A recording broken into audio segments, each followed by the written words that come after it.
کیوں قریب ہوتا ہے؟ دیکھیں، ایک انسان کی سب سے زیادہ معزز چیز اس کی پیشانی ہوتی ہے. اس سے زیادہ پیشانی کے علاوہ اور کوئی چیز اس کی معزز نہیں ہوتی. سجدے میں وہ اپنی پیشانی اللہ کے سامنے خاک پہ رکھ دیتا ہے اور کہتا ہے اے خدایا میری عزت تو یہ پڑی ہوئی ہے، یہ ہے میری عزت، یہ میرا وقار، یہ خاک میں پڑا تیرے سامنے. اور زبان سے میں کیا کہہ رہا ہوں؟ سبحانک، پاک تو تیری ذات ہے، میں تو گناہوں کا ڈھیر یہ مٹی پہ پڑا ہوں. سبحان ربی الاعلیٰ، تیری ہی شان بلند بلند، اعلیٰ اعلیٰ سے اعلیٰ تو ہے، اور میں نیچ سے نیچ تیرے دربار پہ پیشانی ٹیک کے پڑا ہوں. اس جذبے کے تحت جب ایک انسان اللہ تعالیٰ کے سامنے گڑ گڑاتا ہے، وہ سنتا ہے. اگر نہیں سنتا ہے تو اس کا متبادل دیتا ہے، کسی اور طریق سے دیتا ہے. اب اس کو میں ایک مثال کے ذریعے آپ کو بتاتا ہوں. حضرت مولانا غلام رسول صاحب راجے کی اپنا ایک واقعہ لکھتے ہیں کہ میں نے لاہور سے پشاور جانا تھا، پرانی بات ہے. وہاں ایک مناظرہ تھا. رستے میں حافظ آباد ایک جنکشن ہے، وہاں سے ٹرین بدلنی تھی.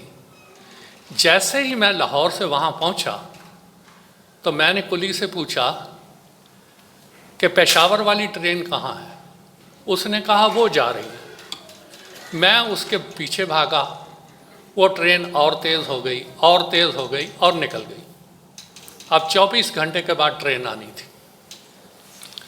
میں وہاں پٹری پہ بیٹھ گیا اور اللہ تعالیٰ سے شکوہ شروع کر دیا کہ خدایا میں نے تیرے کام کے لیے جانا تھا، 2 منٹ تو ٹرین رکوا نہیں سکتا تھا؟ پیار کی باتیں. اتنے میں ایک کلی آیا، کہتا مولوی صاحب آپ نے جانا کہاں ہے؟ کہنے لگے میں تو پشاور جانا ہے. کہنے لگے پشاور جانے والی ٹرین تو یہ لگی ہوئی ہے، اور جس کے پیچھے آپ بھاگ رہے تھے وہ تو پشاور سے لاہور جا رہی تھی، آپ اس کے پیچھے کہاں بھاگ رہے تھے؟ کہتے پھر میں سجدے میں گر گیا کہ خدایا میں نے تو بیکار شکوہ کیا تیرے سامنے، تو میری دعا قبول کر لیتا، میں نے پھر لاہور واپس چلے جانا تھا، لیکن تیرا فضل تھا کہ میری دعا کو انہیں مانی نہیں، قبول نہیں کیا، اس ٹرین کو رکوایا نہیں. بعض دفعہ اللہ تعالیٰ کی حکمتیں ہوتی ہیں دعا نہ قبول کرنے میں، اور وہاں انسان کو کیا کہنا ہے؟ ہو فضل تیرا یا رب، یا کوئی ابتلا ہو، راضی ہیں ہم اسی میں جس میں تیری رضا ہو. جس میں تیری رضا ہو ہم راضی ہیں. ہو سکتا ہے جو دعا میں مانگ رہا ہوں وہ نہ مانی جائے، اس میں بھی. اب اس کو ایک اور مثال سمجھیں. ہمارے گھروں میں بچے ہیں، 1-1.5 سال کا بچہ ہے، اس کو چولہے میں جگتا ہوا انگارہ بڑا اچھا لگتا ہے، خاص طور پہ وہ لکڑی جب جلتی تھی بڑا اچھا لگتا ہے. اب وہ اس کو پکڑنے کی کوشش کرتا ہے، ماں اس کو ہٹاتی ہے. وہ ماں کو نوچتا ہے کہ یہ میری ماں مجھے یہ انگارے سے کھیلنے کیوں نہیں دیتی، کیونکہ ماں کو سمجھ ہے کہ یہ انگارہ اس کو نقصان پہنچا جائے گا. ہمارا اللہ تو اس سے بھی زیادہ رحیم ہے، وہ جانتا ہے جو یہ دعا مانگ رہا ہے وہ اس کو نقصان پہنچا جائے گی، اس لیے وہ اس کو قبول نہیں کرتا، کسی اور ذریعہ سے اس کو پھر اس کا متبادل اور اس کو تسلی دیتا ہے. اپنے اللہ سے اپنا تعلق مضبوط رکھو. دیکھیں، اللہ تعالیٰ نے مسیح موعود علیہ السلام کو الہاماً ایک بات کہی تھی، انی احافظ کل من فی الدار، کہ میں ہر اس آدمی کی حفاظت کروں گا تیرے گھر میں رہے گا. حضرت مسیح صاحب نے اس کی کشتی نوح میں تفسیر بیان کی کہ دار سے مراد میرا یہ قادیان والا گھر تو ہے ہی، اس کے علاوہ ہر اس احمدی کا گھر جو دنیا کے کسی کونے میں بھی ہے، اگر وہ سچا اور پکا احمدی ہے میں اس کی حفاظت کروں گا. آپ چاہے کویت میں ہیں، چاہے دنیا کے کسی ملک میں ہیں، اگر آپ کا گھر ایک احمدی کا گھر ہے، اس کے بارے میں اللہ کا وعدہ ہے، انی احافظو کل من فی الدار، جو اس گھر میں رہے گا میں اس کی حفاظت کروں گا۔ اور تاریخ یہ بتاتی ہے، اس کی تفصیل بتانے کی اس وقت نہیں، جہاں جہاں احمدی کا گھر تھا، طاعون سے بھی بچا، زلزلوں سے بھی بچا، بیماریوں سے بھی بچا، اور اللہ تعالیٰ نے اس کو محفوظ رکھا۔ قادیان میں 1947 میں بعض بم مارے گئے مسجد اقصیٰ میں، وہ پڑے رہے وہاں پہ، وہ پھٹے نہیں۔ وہ خدا جس نے ابراہیم کو جب آگ میں ڈالا گیا اور آگ کو کہا کہ تیرا کام جلانا ہے، آج تیرے بارے میں یہ حکم ہے، یا نارو کونی بردم و سلامہ علی ابراہیم، کہ تو نے آج جلانا نہیں ہے، تو نے آج ٹھنڈے ہو جانا ہے۔ سارا کشمیر اس وقت جل رہا ہے پچھلے 20 سال سے، کسی ایک احمدی کے گھر کو اللہ تعالیٰ کے فضل سے نقصان نہیں ہوا۔ یہاں کشمیر کے بعض بچے بیٹھے ہوئے ہیں، کسی ایک گھر میں بھی نقصان نہیں ہوا۔ ایک احمدی نے مجھے بتایا کہ یہ جو دہشت گرد ہوتے ہیں، یہ ایک احمدی کے گھر میں رات کو آ گئے، زبردستی گھس جاتے ہیں، انہوں نے اس کو کھانا دیا، سب کچھ دیا، اور صبح جب گئے، جاتے ہوئے مسیح علیہ السلام کی تصویر تھی، وہ توڑ کے وہاں پھینک گئے۔ اس کو بڑا دکھ ہوا کہ میں نے اپنے آپ کو خطرے میں ڈال کے ان کو اپنے یہاں رکھا، اور اس کے بعد اس کو میں نے کھانا بھی کھلایا، اور یہ ایسی بدتمیزی کر کے کہتا ہے ایسے دل سے میری دعا نکلی۔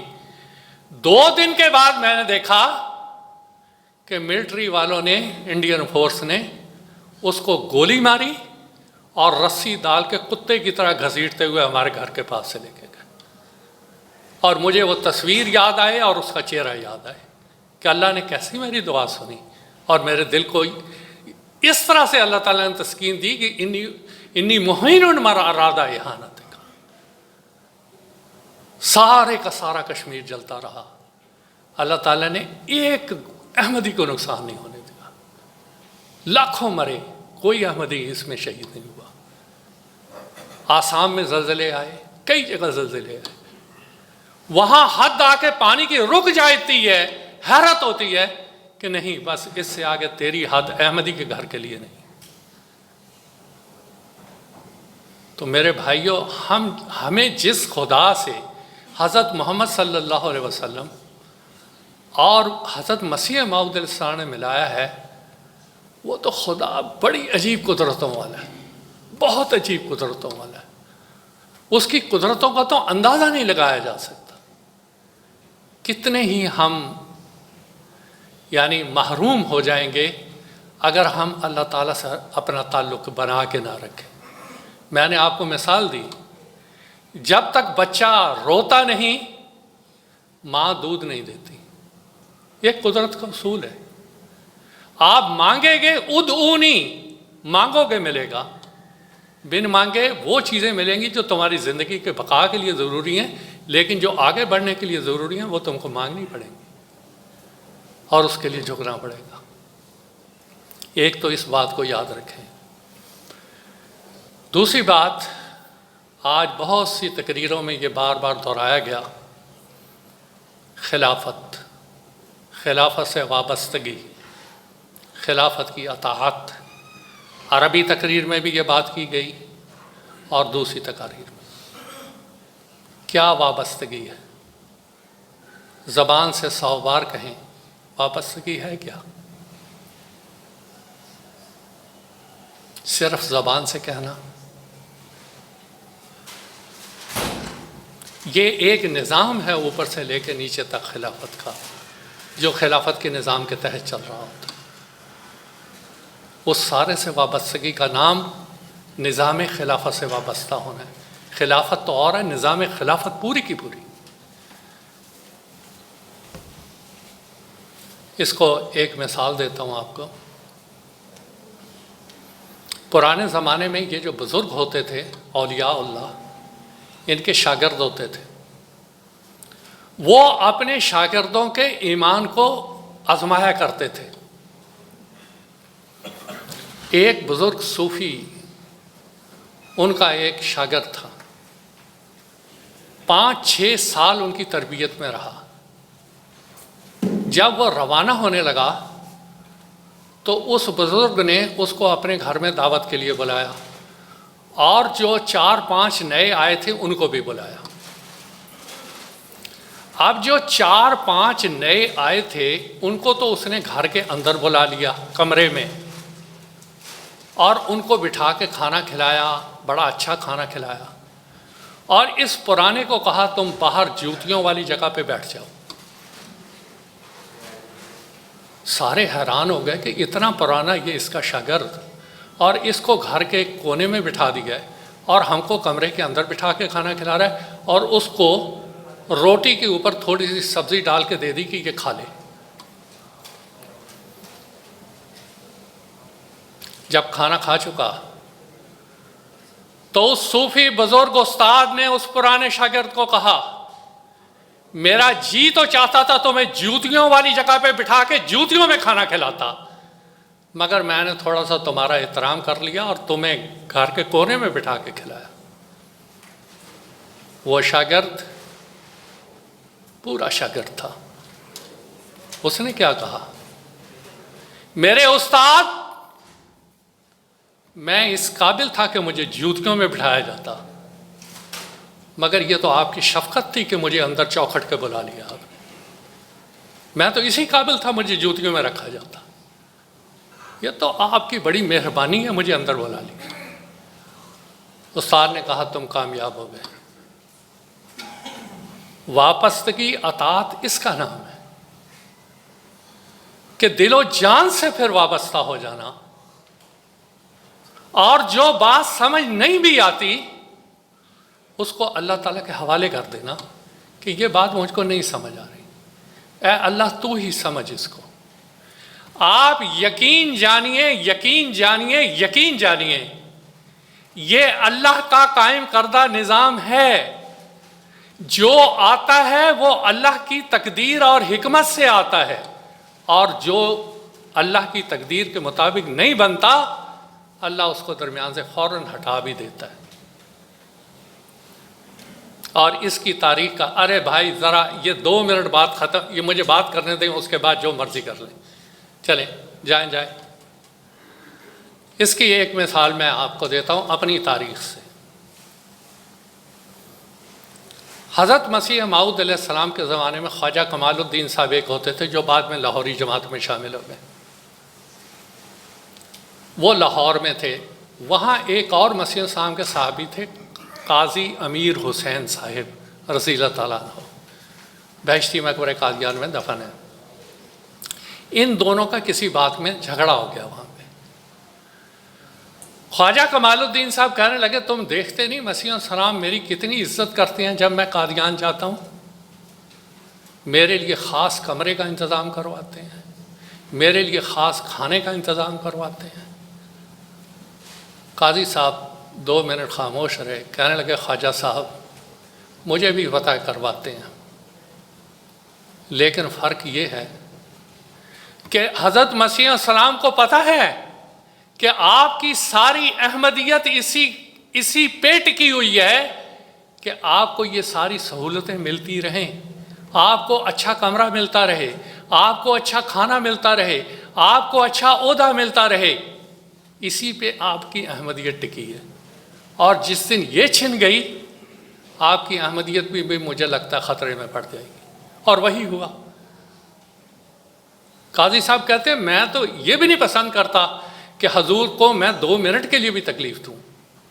حضور کہتے ہیں، وہ کہتے ہیں حضور نے ایک دفعہ مجھے چائے پلا دی، میں کہا چائے پلانے میں بھی حضور نے 2 منٹ کیوں صرف کیے میرے پیچھے؟ تو ہر ایک کا اپنے اپنے سمجھنے کا مقام الگ ہے، فہم کا مقام الگ ہے۔ اصل اطاعت یہ ہے کہ دل و جان سے اطاعت کی جائے، سارے نظام کی اطاعت کی جائے، اور پھر یہ دعا کی جائے کہ اللہ تعالیٰ اس اطاعت کو قبول بھی کرے. بعض دفعہ قبول نہیں ہوتی، رد ہو جاتی ہے وہ اطاعت، کسی کام کی نہیں یہ اطاعت. تو اس کو بھی ذہن میں رکھیں. اور سب سے بڑھ کر خلیفہ وقت کے لیے دعا کیا کریں. دیکھیں رسول کریم صلی اللہ علیہ وسلم نے ایک فلسفہ اللہ تعالیٰ نے قرآن مجید میں سمجھایا. ان اللہ و ملائکتہ یصلون علی النبی یا ایھا الذین آمنوا صلوا علیہ وسلموا تسلیما. کہ اے مومنو، اللہ اور اس کے فرشتے رسول پر، رسول کے لیے دعائیں کرتے ہیں، اس کے لیے رحمت بھیجتے ہیں. تم بھی اللہ پر، تم بھی رسول پر درود بھیجا کرو.